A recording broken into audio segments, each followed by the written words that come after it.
আসসালামু আলাইকুম ভিউয়ার্স, আজকে আপনাদেরকে তৈরি করে দেখাবো চিকেনের একটি সহজ রেসিপি। এই রেসিপিটা আপনারা সংরক্ষণ করে রাখতে পারবেন মাস জুড়ে। যখন মেহমান আসবে, বাচ্চা কান্না করছে, যেই হোক না কেন, দ্রুত চটপট ডিপ ফ্রিজ থেকে বের করে রাখবেন। 10 মিনিট আগে বের করে তৈরি করে দিবেন। মেহমান বা যে কোনো কিছুকে একটা এয়ারটাইট বক্সে ঢুকিয়ে রাখবেন, মাস জুড়ে রেখে দিবেন। যখন মেহমান আসবে তৈরি করে ফেলবেন। তো আমরা চিকেনের যে বুকের মাংসটা থাকে ওটা নিয়ে নিয়েছি। দেখুন, এরকম স্লাইস করে কেটে নেবেন, একটু ছোট ছোট করে কেটে নেবেন। তো আমি দেখাচ্ছি আপনাদেরকে কিভাবে কেটে নেবেন। এই চিকেনের এই রেসিপিটা অবশ্যই বাসায় তৈরি করবেন, মেহমান আসলে মাস জুড়ে রেখে দিবেন। তো দেখুন আমি কিভাবে করছি। সাইজটা, চিকেনের সাইজটা আমরা ঠিক এরকমই করব। আমি এই সাইজ করে সবগুলো চিকেন কেটে নিচ্ছি। দেখুন, এটা কিন্তু চিকেনের বুকের মাংসটা। তো সবগুলো চিকেনকে আমি এখন এই সাইজ করে কেটে নিব। দেখুন, সবগুলো চিকেন আমার যখন কিউব করে কেটে নেওয়া হবে, এখানে প্রায় 500 গ্রামের উপরে চিকেন আছে আমার। আপনাদের পছন্দ মতে আপনারা মাস জুড়ে সংরক্ষণ করে রাখতে পারবেন এই চিকেনগুলো। আপনারা এর চেয়ে বেশিও নেবেন, কম নিতে পারেন, সেটা আপনাদের পছন্দ মতে। তো আমি এখন আপনাদের বোঝার স্বাদটা আমি দেখিয়ে দিচ্ছি। এখানে আমি সবগুলো চিকেনকে ধুয়ে ফ্রেশ করে নিয়েছি। এখন লবণ দিয়ে দিয়েছি। আমি দিচ্ছি 1 টুকরো। দেখুন, লেবুটা অবশ্যই দিবেন। আর যদি আপনার বাসায় টক দই থাকে তাহলে লেবুর দরকার নেই। তো আমি এখানে একটা লেবুকে এখানে অর্ধেক দিয়েছি, পরে আরও অর্ধেক দিয়ে দিয়েছি। মোট একটা লেবুকে আমি জুস করে দিয়েছি। দেখুন, এখন দিয়ে দিচ্ছি আমি সয়া সস 1 চামচ, 1 টেবিল চামচের মতো সয়া সস দিয়েছি। দেখুন, দিয়ে দিব এখন টমেটো কেচাপ 2 চামচ। আমি টমেটো কেচাপ দিয়ে দিব এখানে।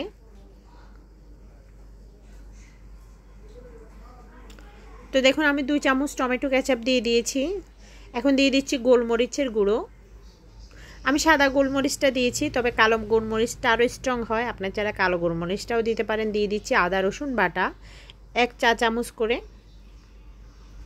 যেহেতু আমার চামচটা বড়, সেজন্য হাফ চামচ নিয়েছি। আর এখানে দিয়ে দিচ্ছি 1 টেবিল চামচের মতো কাবাব মশলা। দিয়ে দিচ্ছি পাউডার মিল্ক।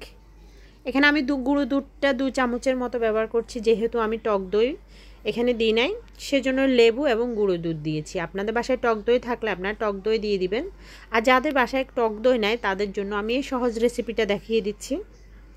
তো এইটাকে আমি ভালো করে মিক্স করে নিব। ভালো করে মিক্স করে এটাকে আমি নর্মাল ফ্রিজে রেখে দিব 2-3 ঘন্টার জন্য।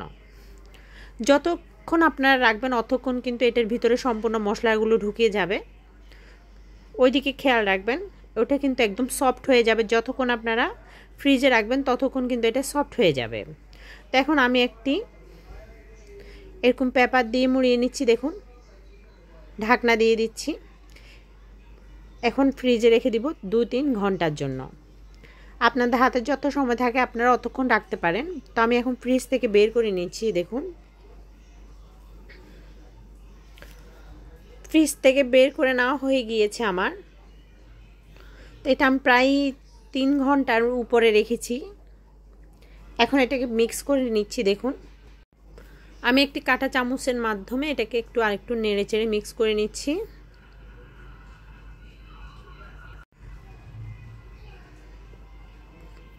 তো দেখুন, আমার এটা মিক্স করা হয়ে গিয়েছে প্রায়।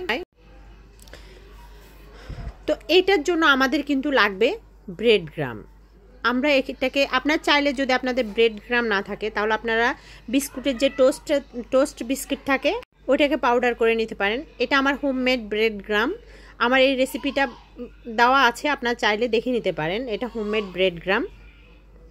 ভালো করে চেপে চেপে ব্রেড গ্রামটা অবশ্যই লাগিয়ে নেবেন। খুব ভালো করে চেপে চেপে লাগিয়ে নেবেন, যেন সম্পূর্ণ চিকেনের উপরে লেগে যায় ব্রেড গ্রামটা।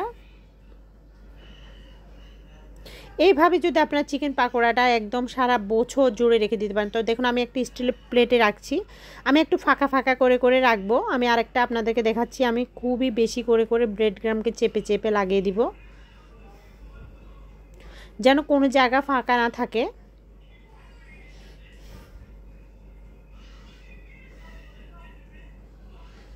তো এগুলো আমার লাগানো হয়ে গিয়েছে। দেখুন, আমি সবগুলোকে লাগিয়ে নিয়েছি। এইভাবে করে আমার 2 প্লেট হয়েছে। এখন এগুলোকে আমি ডিপ ফ্রিজে রেখে দিব।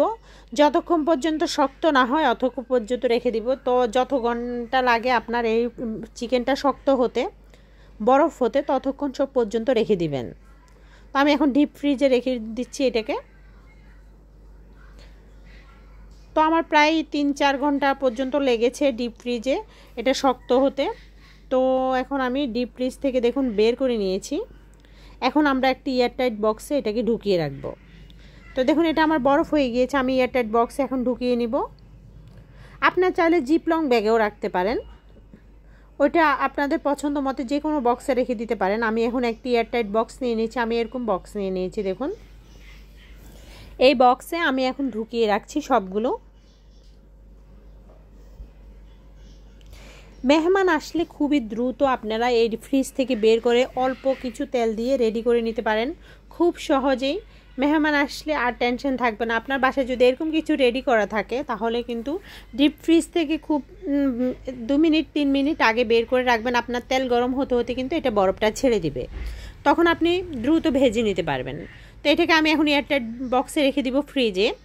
আমি আবার আপনাদেরকে কিছু ভেজে দেখাবো, ফ্রিজ থেকে বের করা হয়েছে এগুলো আপনারা কিছু ভেজে খেতে পারেন যখন ইচ্ছা। বাচ্চাদেরকে তো যখন তখন বের করে দিতে পারেন, এটা খুবই দারুণ হয়, কিন্তু বাচ্চাদের জন্য খুবই ভালো একটি খাবার। তো আমি দেখুন কিছু ভেজে নিচ্ছি,